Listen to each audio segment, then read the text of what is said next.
Alrighty, let's get started. Aloha, everyone.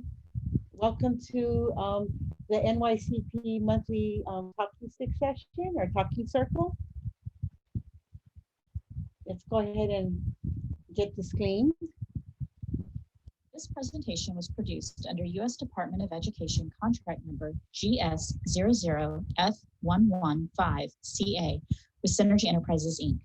The views expressed herein do not necessarily represent the positions or policies of the U.S. Department of Education. No official endorsement by the U.S. Department of Education of any product, commodity, service, or enterprise mentioned herein is intended or should be inferred.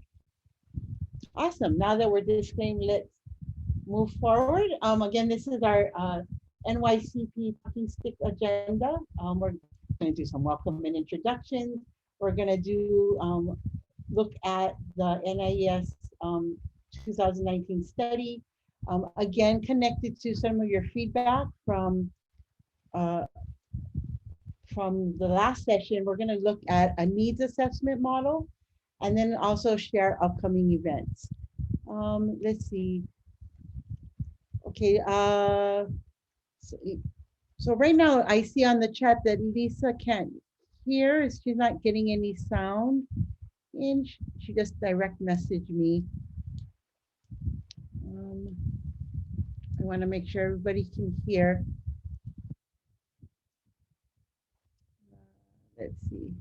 Lisa, how can you hear now? Okay, let's move forward, and at least if you could just chat with the SCI tech host, he can maybe help you on the tech side. Oh, she fixed it. Awesome. Okay, let's move on. So we have Donna Bussell here. Hi, Donna. Hi. She's your folks' program officer. Thanks for joining in. Did you have anything you wanted to share or say? No, nothing right now. I'm just enjoying, just came to listen to the conversation. Okay, awesome, awesome. Thanks for joining.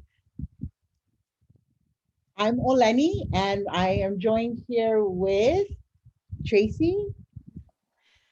Good afternoon or good morning, depending on where you're joining from. I'm happy to be here and join you from sunny and hot Denver, Colorado. Awesome, and we're also joined by Rashad. He's our SEI tech host, and so if you have any technical difficulties, you can go ahead and let him know on the chat as well. He's helping us out with our tech stuff. Okay, let's get started.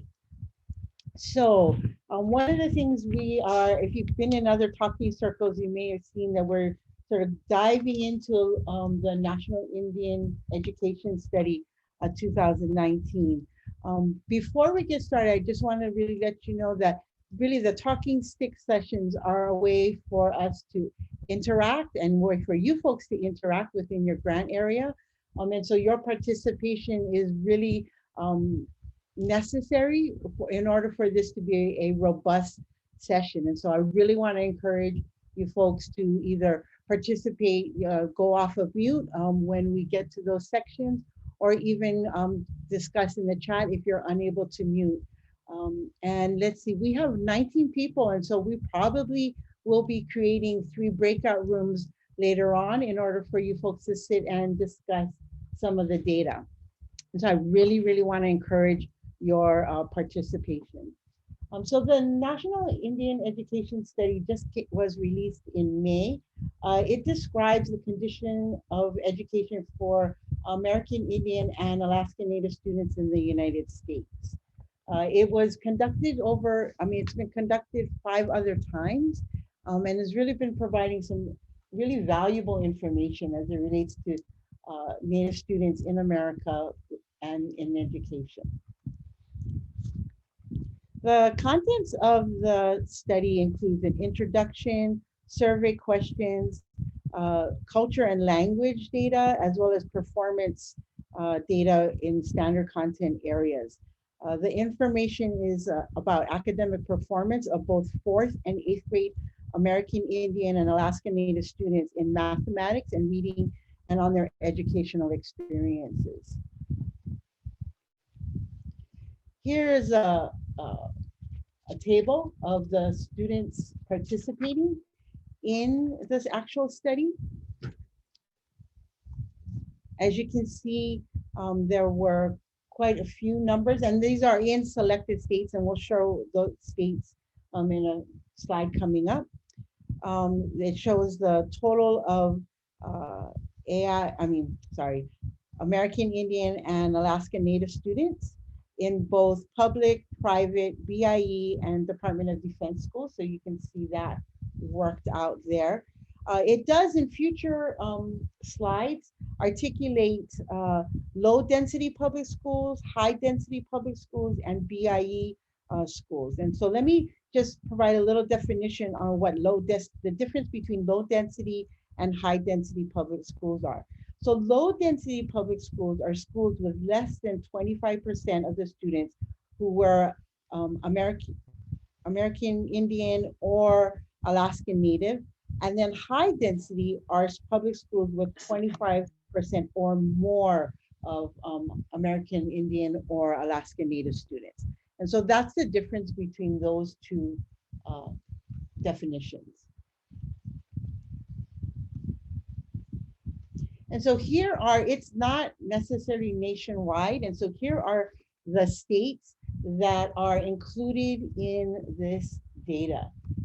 As you can see on the side, this right here, this table right here, it shows that how states have been added through the years. And so we're really getting a really good range now of more states that are involved in the actual data, which is always helpful to have more data to look at.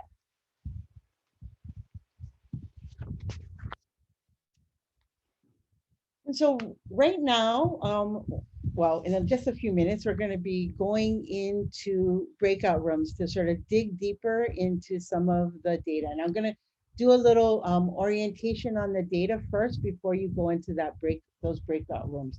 However, in those breakout rooms, we're going to be looking at the data and answering these three questions. What data stood out to you? Is there anything unusual or unexpected that you're seeing in the data? And how does this data impact the work of your organization? And what are the implications for your organization? Those are just always, I think, thoughts that run through our head regarding the data. And of course, like, what does it mean? And is that what I'm seeing where I'm at and in my program? So let's just look at the data that we're going to be looking at and do a little orientation. Again, always, when you're looking at data, it's really helpful to sort of, when you're working with other people, to give a little orientation, a tour of the actual data. And so let's look at this first one. It's on family engagement. And this data looked at the percentage of 4th and 8th grade students in NAEP reading and mathematics by performance level and selected factors.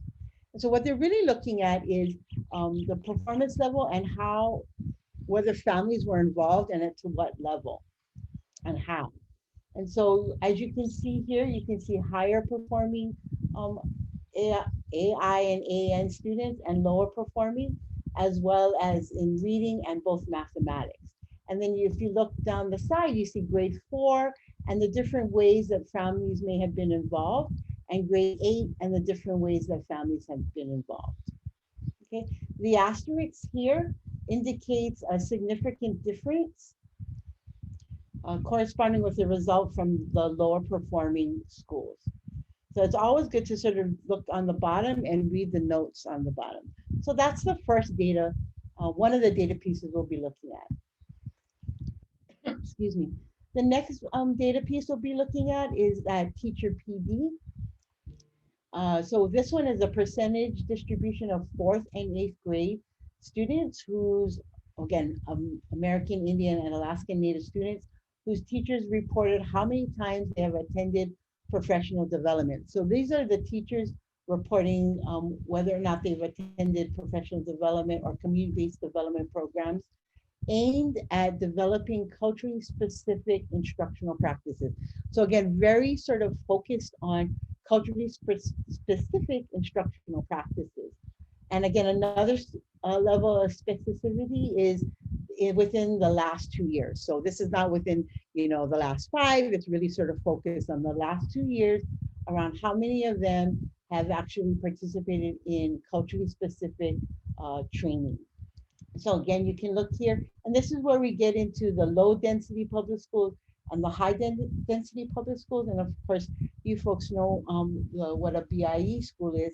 Again, just a reminder, or if you're just coming into the session, we're talking about low density schools are schools with a low 25% or lower of American Indian and Alaska Natives. High density schools have populations of Alaska Indian, American Indian and Alaska Native 25% or more. So they have more of that population within their schools. And then you can see again, grade 4 responses here at the top and grade 8. And again, this is our teachers who are responding to how many professional development have been really focused on developing culturally specific instructional practices. Okay, so that's a little orientation to data 2. And then we're looking at the NIES, we're looking at some academic data. And so this looks both at reading and for both 4th grade and 8th grade. And this is just looking at reading. And to just do a little orientation here, what we see here is the red. So this top portion, this top little line is low density public schools. This square line, so where's my cursor? This square purple line here is all American Indian and Alaska Native students in public schools. This blue line here, the 3rd line down, is high density public schools. So of course, these have larger population of American Indian and Alaska Native. And then finally, the bottom line here is the green line here is with the triangles are BIE schools. And so just sort of gives you a look at these 3 different types of educational settings. All right. Okay, so let's see. Wow, great. We have 31 participants. That's awesome. So we are now going to, let me just, see. I'm going to be working with the family engagement group. Tracy is going to be working with the PD group, and then Sarah is going to be jumping into the academic group. And let me just take a moment here. I'm gonna, for our facilitators, make sure I have the link here. We have a note-taking document. We're gonna have about 10 minutes to sort of discuss the data. You will be assigned, it's a random assignment. And so just to kind of give you a heads up. At about 1 minute, Rashad is going to come in and let us know, hey, we have 1 minute, and then we're going to wrap up, and we're going to come back and do a quick share out of the data of the discussion. All right, so let's go into our breakout rooms.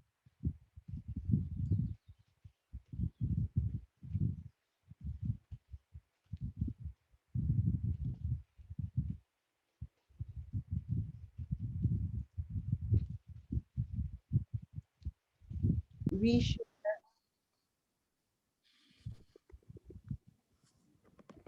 We'll go back and look at the data.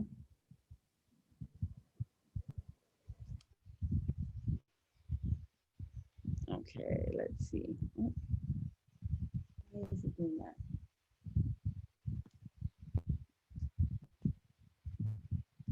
Just FYI, Lonnie, everyone is still coming back into the room, so it'll take. Okay, okay.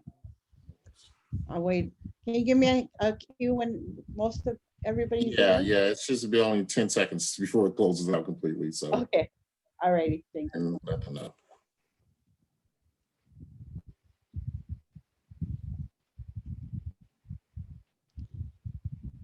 Okay, everyone's coming back now. Thanks. Hi, everybody. Sorry for that glitch. We're just gonna do it all together. So maybe Tracy, can you help me take notes in this section on that worksheet? That'd be really super helpful. So let's look first at the family engagement. Again, I did a fast orientation to the data. If you folks want to, maybe you can unmute and share what stood out in the data for you as relates to this table 33.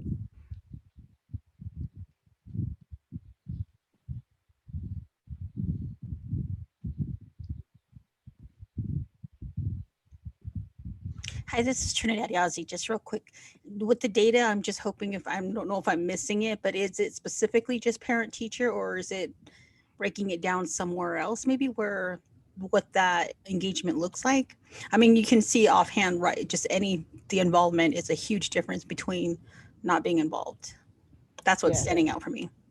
Yeah, thank you. Yeah, you can see definitely, I think, in the grade level and the different types, and definitely higher performing versus lower performing in both areas.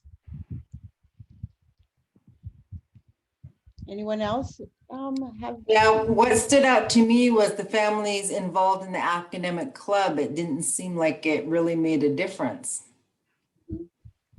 Mhm. for reading. Yeah. I see for math is pretty straightforward, but I think reading's a lot harder in an academic club to bring those skills Yeah. up. Good.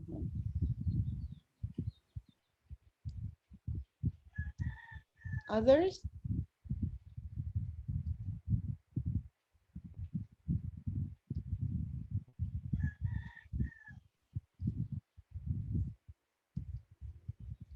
Okay, so maybe on to the second question is there anything sort of unusual, or maybe the data showing something unexpected to you, like something that you wouldn't expect?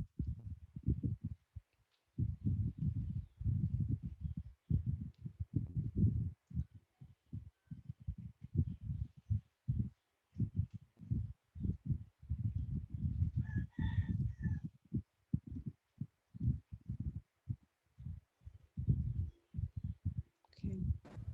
This is Ferdina. Is probably that even the parents who are involved in parent-teacher organizations who are low performing, they still have a lower number in the high performing students.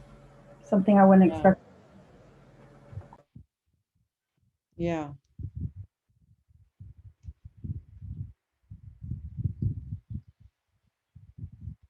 That's true. There is, I think we get used to the thought of if a parent is engaged in any way, right, that their child will be performing at higher rates.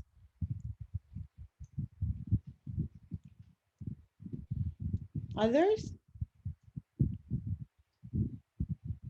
Anything unusual or unexpected?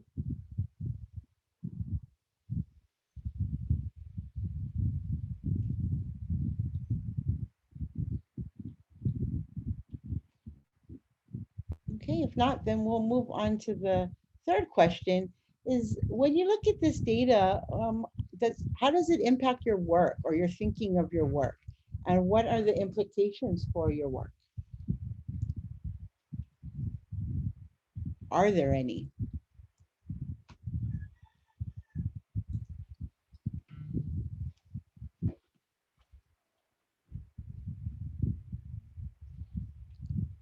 Does this help you think maybe about if you're doing any family engagement activities, maybe which ones you should maybe leverage more or less?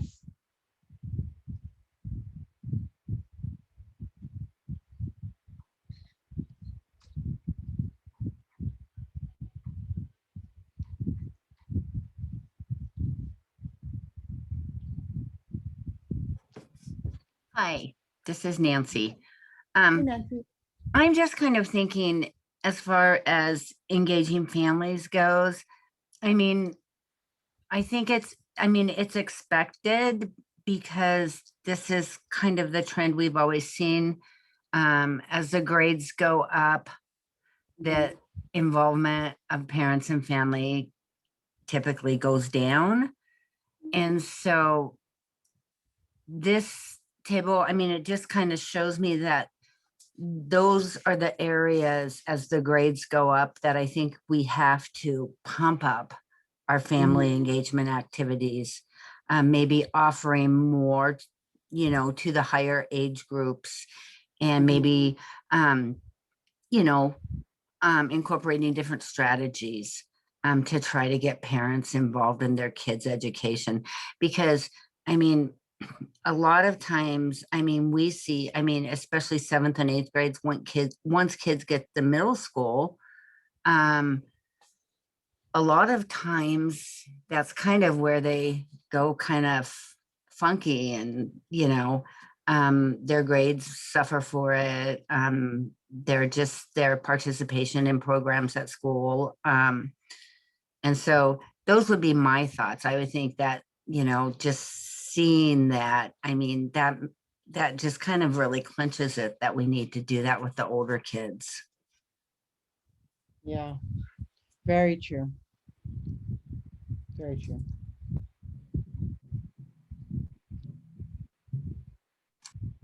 And I think, like you were saying, you're thinking different ways to engage families of older students, right? It's not necessarily the same way you did in maybe kindergarten or first grade. It definitely has to be applicable to the needs and interests of parents with students of that age group or grade level.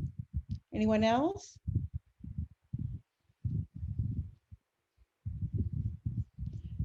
I had a question to throw out there to everybody to see if they do this or not.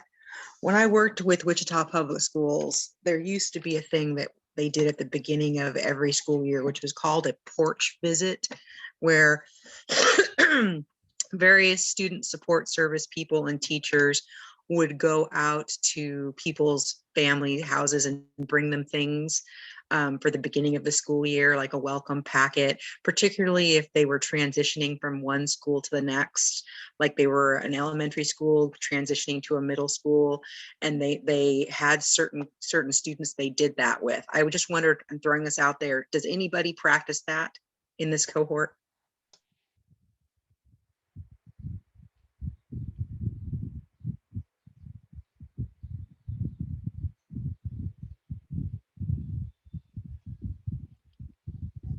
Hi, my name is Chris McIntyre, and I'm with the Salt River Pima Maricopa Community Schools. And a couple of years ago, at our orientation day with all staff, we all got on buses and went into different parts of the community and kind of welcomed students back to school. And it was really hot because it's really hot in Arizona, but you know, it really was, I think it was a really nice thing to do, and I kind of wish we had continued doing it. I don't know, like, if it really made a difference or not, but it just seemed like, you know, that's what I can contribute, that we did that one time, and I think it would be nice to do again. That's great.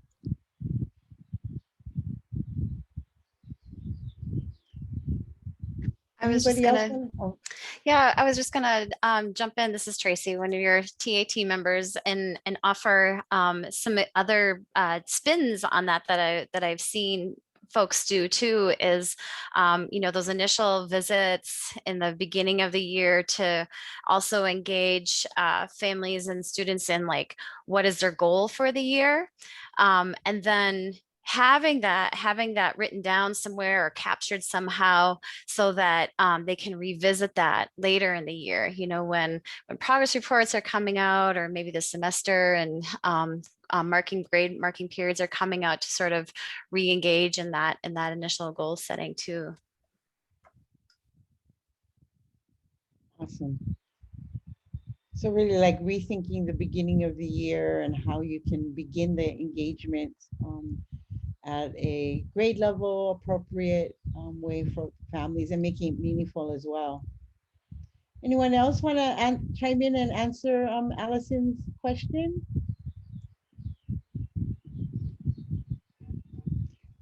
I do see that Trinidad put in the chat that they continue efforts in family engagement and 5 ways to improve or extend resources, find areas that students and families need assistance in. Yeah. And particularly now, I mean, definitely needs are shifting, right? I mean, coming both into the pandemic, through the pandemic, and now, hopefully emerging out of the pandemic, and needs have shifted. So it's good to sort of check in on that. Okay. Anyone final share talking on family engagement? Anybody? Well, just one more thing. A lot of families have had negative experiences with the school. And so I think just bridging that gap and helping them engage with the school is really one of the things that we do through our parent communication. And I think it's very, very important, because if we can give them a good experience, then it's going to increase their the probability that they're going to engage with the school staff. Yeah. Yeah, excellent point. Excellent point. Okay, so thank you folks for sharing. Let's move on to the next data. So this is looking at teacher PD. Again, the percentage distribution of 4th and 8th grade American Indian and Alaska Native students whose teachers reported how many times they have attended professional or community-based development programs. Now, real specific, right?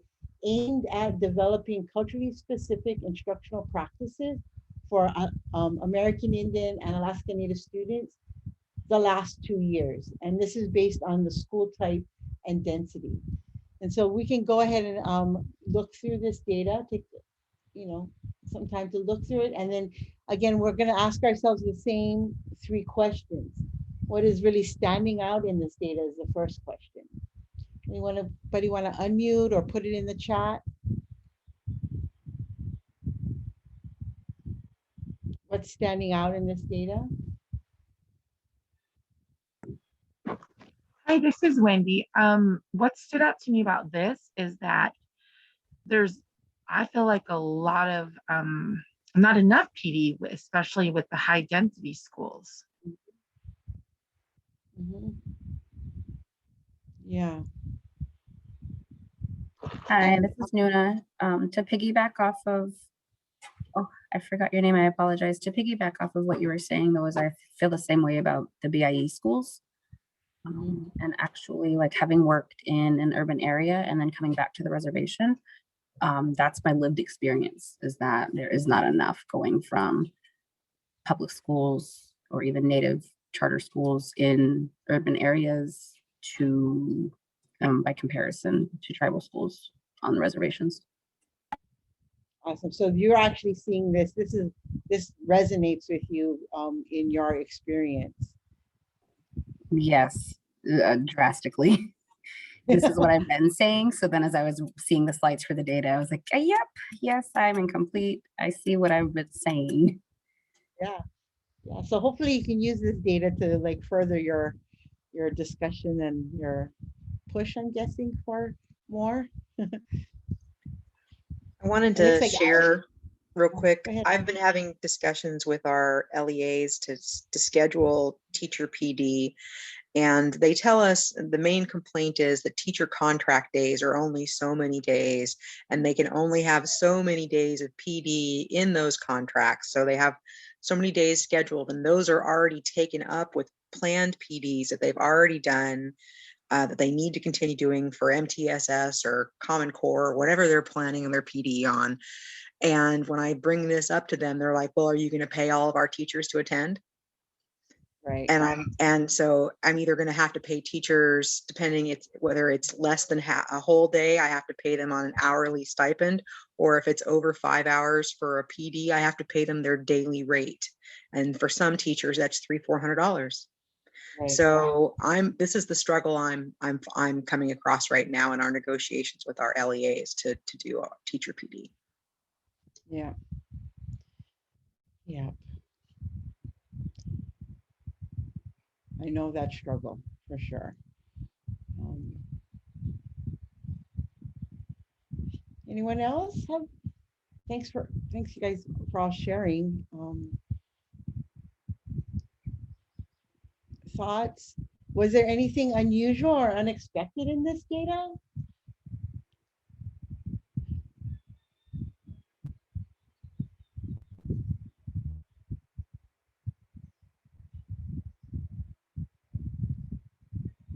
No, yeah, I see. Yeah, listen, and I guess even Winona was talking about, yeah, no, this pretty much reflects what's going on. I heard someone. You know, Orlani, one of the other things that I think I could say that is unexpected was definitely the number in the never. Both were very high for all American Indian or American Alaskan Native students. That was pretty profound. Yeah. Yeah. I'm actually really curious about because I was in another webinar that indicated majority of teachers are middle class white women.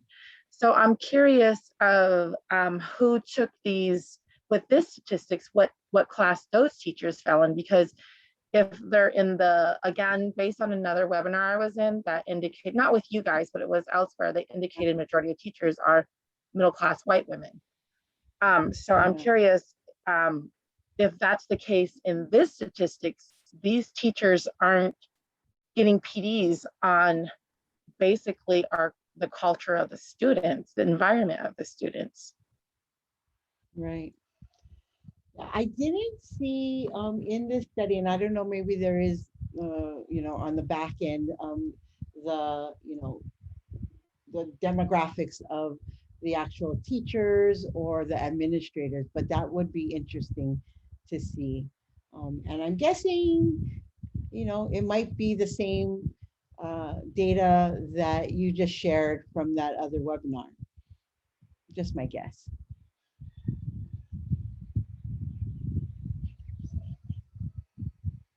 Oh, yeah. So Sarah's saying she doesn't believe they collect teacher demographics for this study. Okay. Anyone else want to share maybe some of, I mean, Allison and both, I think all of you were sort of talking about how this impacts your organization. And this data would impact your organization, and it is impacting your organization currently. And so anyone else have anything they want to share about how this may impact, maybe it's current, or how you would sort of use this data to move forward? This is Winona again. So hearing the last few comments, one of the thoughts that I was having was related to how the PDs are, I guess, articulated in a way that there's not one universal PD, and then at the same time, you know, very culturally specific. So on the same, sorry, I noticed immediately when moving back to my reservation, to my tribal community, that the level of best practices and most current, you know, professional development or philosophies, or, you know, the approaches, all of that being, whether it was ACEs, trauma informed, social emotional, those pieces are not present currently here. And so I think that's a piece of, I guess, taking that into consideration and recognizing, you know, what one might be getting in one area is not the same cookie cutter copy to another community, and how in a way that is really detrimental, because, you know, they're important and it's necessary, but we're not getting that same version. When I came, I can, you know, definitely speak to experience of like seeing somebody share something that was supposed to be like restorative justice and it was not. So just like really thinking of like coming with the skills and recognizing like these are not what we're getting in our tribal schools, or this is not what's getting like even in the area region. I know that that's more, but just really keeping that in mind. Yeah. So you're just so that I can understand it a little bit. So you're talking about like you folks aren't even getting the resources around PD, or that the translation from sort of maybe these larger PD to a more native perspective is not. being delivered? That in addition to what might be offered or what may have kind of like commuted through and parachuted in was not really the true testament to RJ or to social emotional learning or to being trauma informed. It's very, very top. It's not enough to cultivate a long-term intentional, transition into that to support whether it's the whole staff or a core staff that are, ambassadoring that through the whole school for the whole year. So it's also, I think, it's multifaceted, but it definitely does still connect. Oh, I apologize. No, no problem. No, those are some really great points. I shared a link for everybody in the chat. The LEA that we work with primarily on this is the Humboldt County Office of Education. And the next event, well, they just had an event on May 27th where Dr. Ketcha Risling-Baldy and Dr. Virgil Moorhead, they are members of two different tribes in our area, provided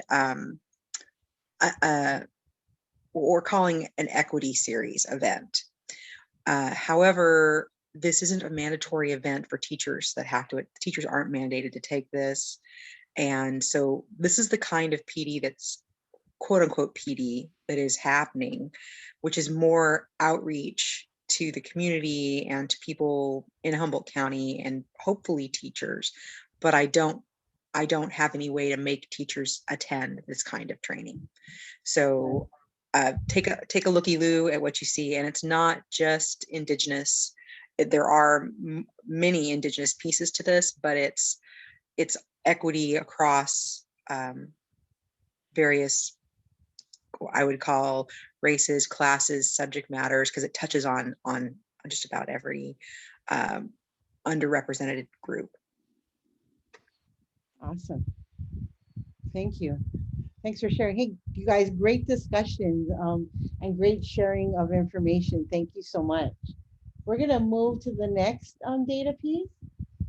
So this is looking at, again, academic. And right now we're looking at both 4th and 8th grade, but it's just reading.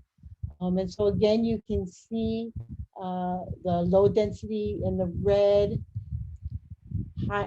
all of American Indian, Alaska Native in the purple and in the blue. And so again, we'll just look at the same kind of questions. What stands out for you?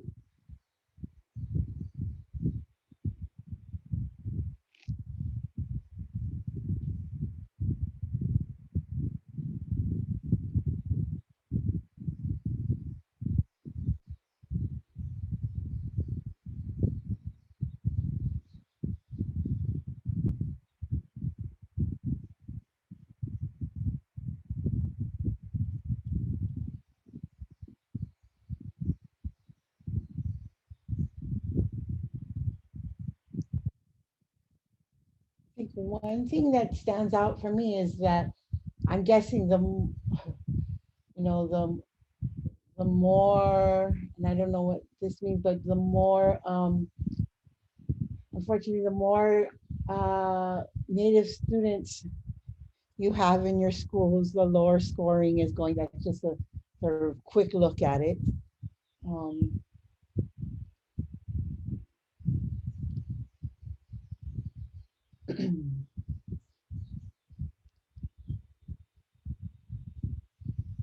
It also shows me there's growth between 4th grade and 8th grade, so thank goodness on that one. Excuse me. Oh, sorry. Went back.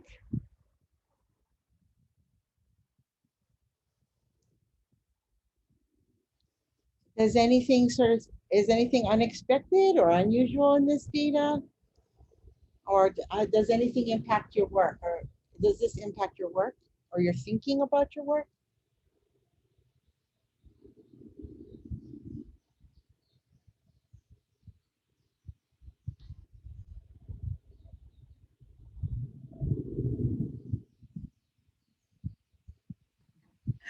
And this is Nuna. I'm actually looking at the trend in 05, 07, and 2011 between all four.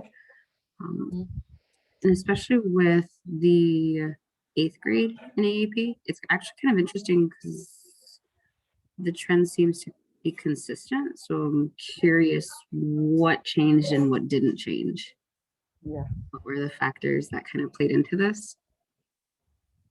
And again, with the 4th grade,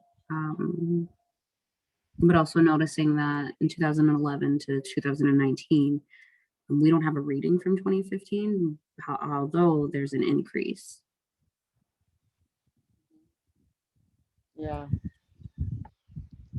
Yeah, that trend data is really interesting. And I think the fun thing about data is that sometimes it leads to ask more questions, right? Like you're saying, like, what happened there that it went down and then it comes back up? And yeah.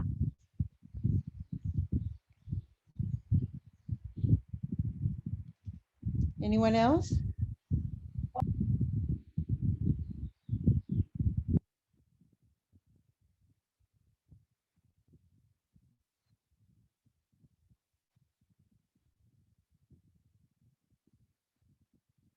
Okay.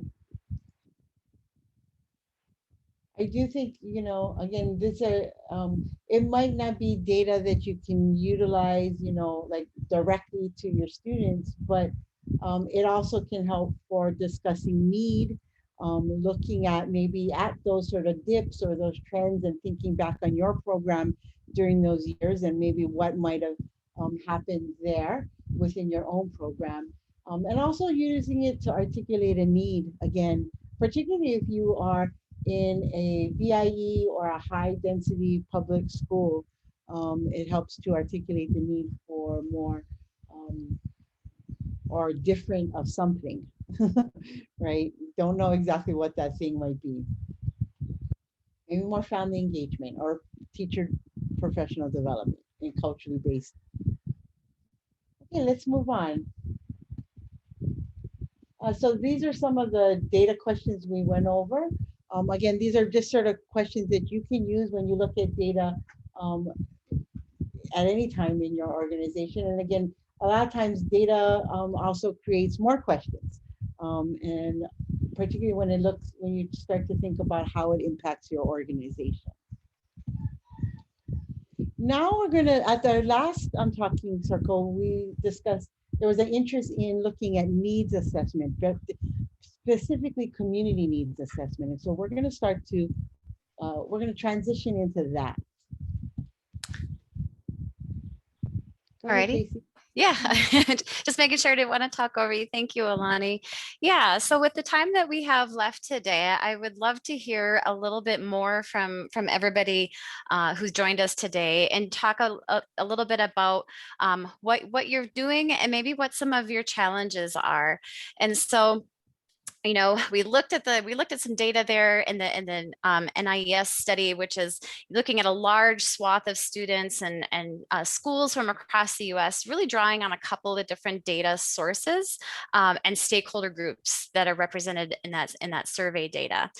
So that provides some hopefully useful information about the national landscape and trends that could be informative, perhaps even feed into a needs assessment that you're doing or want to do. So let's, as we transition now to thinking more specifically about your needs assessment in your local context, we do have a polling question to come up, and I think somebody will bring that up. And if you could just take a minute to respond to that. There's no right or wrong answer here, really. This is just to kind of get a read on the group. When was the last time a needs assessment was conducted for your program? Was it in the last 6 months, the last year, 2 years, or more than 5 years ago? Maybe you haven't done a needs assessment as far as you know. Sometimes those kinds of things reside with individuals who have institutional knowledge and programmatic knowledge. And if they leave for one reason or another, sometimes that doesn't always get shared out. So let's see, we've got about 16. So we got about half of you who've responded there. Looks like most of responses are saying either within the last year, or you're just not sure based on what you know. And and then even sprinkling across some of the others. You got about 17 of you now who've responded there. Some are saying within the last year. Some are saying within the last 5 years. Okay, so what are some,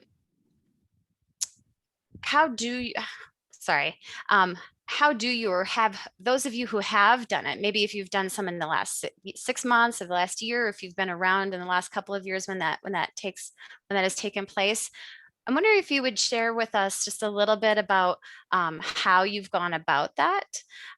Like, have you used any tools or models or frameworks for a community needs assessment?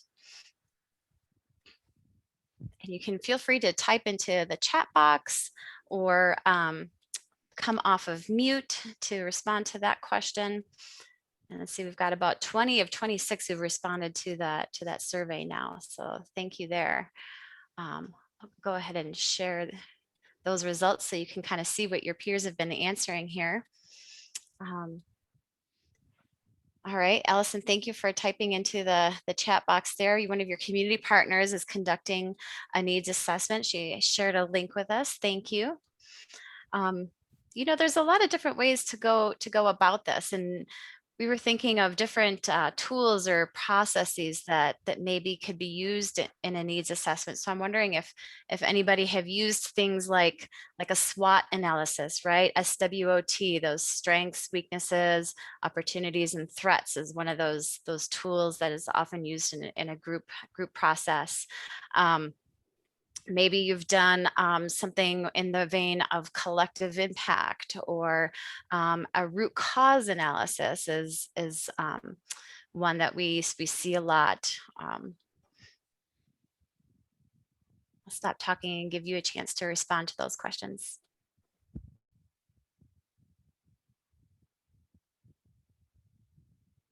I have a quick question while people are answering the question you asked. Sure. Well, with assessments, what's is there a recommendation of when to have one? Within a year or two after the program started? Like, do you guys have an answer to that? Like, what's the average time framing to have one? And when you say assessment, are you talking about a needs assessment? Yes, yes. Okay. I don't know if there's a specific answer. Or like a recommendation, I guess. I know that's kind of a tough question. No, I think it really depends on your organization. Sometimes people do it prior to doing like strategic planning. Sometimes people do it prior to doing maybe accreditation. It's definitely part of the accreditation process. Okay. And so it depends on sort of where you are with your organization. The other thing is you could just sort of pop up, you know, you need to get the information about what's going on in your organization. So you can just sort of pop it up and start working on it. So it really depends on where you're at in your organization. Got it. There's Okay. yeah, does that answer your question? Yeah, thank you. I see Lucia, you had a question, you have a raised hand. Go ahead, unmute. Yeah, hi, good afternoon. Well, good afternoon over here for us in Los Angeles. We're out here in California, everyone. Good afternoon. I have my colleague here, Shannon Rivers. He is our director of programming. We were awarded the ACE grant. It's our first year. And we wanted to highlight something in regards to, I'm not sure if this is the appropriate time, but in regards to the data that was presented in the very first slide. He's joining me right now through a separate Google meeting link. I want to see if I can get his email address added to the OIE email list eventually. But Shannon, you want to chime in? Hi, good morning, everybody. Can you hear me? Thumbs up. Yes, can hear you. Okay, good. All right. So yeah, well, just really quick is that when you shared the data at the beginning with the where the data was coming from in the States, I think that if you can pull that up or, yeah. But what I noticed is that here in California, we are not necessarily represented in that. We have a large population of Native Americans here in LA and Los Angeles, especially in Los Angeles County. we estimate about 173,000 Native Americans in LA County, but we don't have that data here. And I was kind of shocked by that, only because we know that populations over the last probably decade or at least 25 years are young populations, and they're moving off the reservation or they're moving to major metropolitan areas. And I just kind of wanted to highlight that, and that my concern is that we have to get correct data out there that is linked to indigenous populations that are growing in large city and large areas, and so that it is important not only for the Office of Indian Education, but the NIES to have the correct data. And that's, to me, that's really critical and missing if we're looking at both 4th grade and 8th grades and graders who are not participating or have access to some sort of cultural or traditional or Native organizations that are within these large cities. Thank you guys for listening to me. Just wanted to share that. Yeah, no. Yeah, that was a great point. And so I don't know, I think what I heard when they went through the data, and Sarah, you can correct me if I'm wrong, is that this is really an agreement with the states, particularly the state education department. Is that correct? Are you asking me or are you asking? I was asking Sarah. Right, Are you sorry. asking in regards to why certain states are included and others are not? Yeah. That question and why? Because some states have large Native American populations. Sorry, Sarah. No. Yeah, and it's a great question because, yeah, when you look at the map, there are a number of states that are not part of the NIES study, but that do have large numbers of Native American students. So the way that they have done that, and they go into it in more detail in the accompaniment to this report, kind of explaining some of the state pieces, but they are very slow to add states, as you can see, the few states that they've added each year. And it's not so much which ones that they can get agreements with their state departments of education, but it has to do with availability of assessment data, and then whether they can oversample students. And so I do not know the exact parameters that they use that states have to meet in order to kind of hit that mark and get added. But it definitely is something to think about, when you're taking in any of this data, that there are multiple states that have large numbers of students that aren't represented in that data. Thank you very much, Sarah. Appreciate that. Yeah. Thank you, Sarah. So we just started to, go ahead, Tracy. No, go ahead. Okay, let me get back to our slide. Okay, yeah, while you're doing that, I can kind of take us home here, maybe. Definitely, there's some of the challenges that you've brought up so far, getting the right data, getting the data that is representative of the students that you're in and communities that you want to serve is a challenge. And I'd be interested, if in the time that we have left, if there are other challenges that you encountered with either conducting a needs assessment or planning a needs assessment. I saw some comments too in the chat box related to various tools.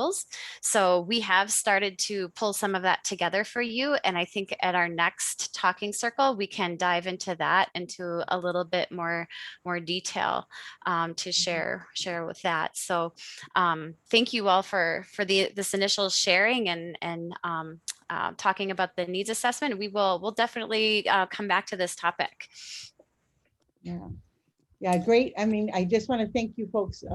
We had a really great discussion at the beginning, so we're going to have to move our community needs assessment piece, the rest of the work, to our next talking circle.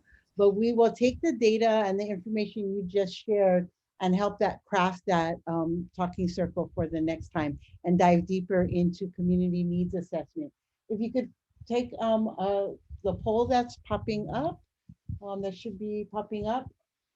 Actually, it's a survey, sorry, to let us know how this talking circle went. We would really appreciate it. Also, we want to again thank you. Here's the contact information for both your program officer as well as the OIE technical assistance team. Okay, looks like the polls just popped up. The end of event poll. Please provide your feedback. Can you folks all see that?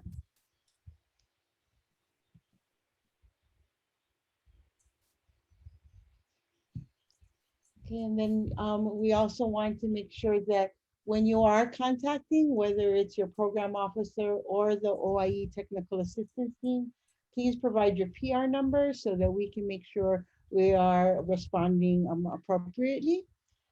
Again, thank you for the really some really amazing discussion regarding to the data, and I hope the data is useful to you as you move forward. And Tracy, did you have anything you wanted to say to close us out? I look forward to seeing you all next time and talking more about community needs assessment. Thank you. Thank you, everyone. Don't forget to take the feedback poll before you leave. Have a great day.